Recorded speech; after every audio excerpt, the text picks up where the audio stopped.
पुना जेना Bharatiya Janata party जन कार्यकर्ता उत्तर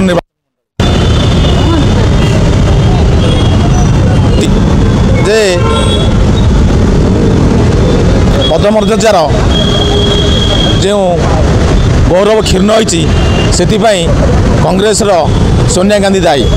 एवं पार्लियामेंट रे से बारंबार अरुचिकर मंतव्य दे संविधान गौरव क्षीण करने संगे संगे पदमर्यादा सांविधानिक पदमर्यादा क्षुण्ण कर तेणु सारा देशवासी जानीगले जे देश लुटेरा जो देश को लुट करता निर्वाचन हारिबा परे मानसिक विकृत रोग से पीड़ित होई से यहीपरिक अरुचिकर मंतव्य देउछंती एवं विशेषकर जो आदिवासी मानक लारा दे से माने क्षमता को आसीते एवं सारा देशर आदिवासी शिक्षित आदिवासी भाई भौणी एवं वरिष्ठ बुद्धिजीवी माने निश्चित भाव विचार करेंगे सोनिया गांधी जो टाइप व्यवहार करिसेंती जने निरीह आदिवासी महिला एवं आम ओडिशार गर्व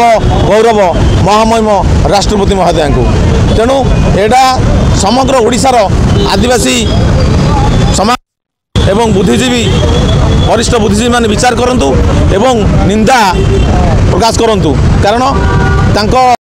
पुओ सान पुओ पप्पू एटा पिलाली भाषण दौचे जाने ये ना कौन प्रकार योग्यता ना से पार्लियामेंट रे जाकि यू प्रकार कथा कहवा तेणु छोट पिला पिलाली अवश्य पिलाली हिसाब से क्षमा गोटा कौन पिला विगत दिन में माननीय प्रधानमंत्री महोदय से माने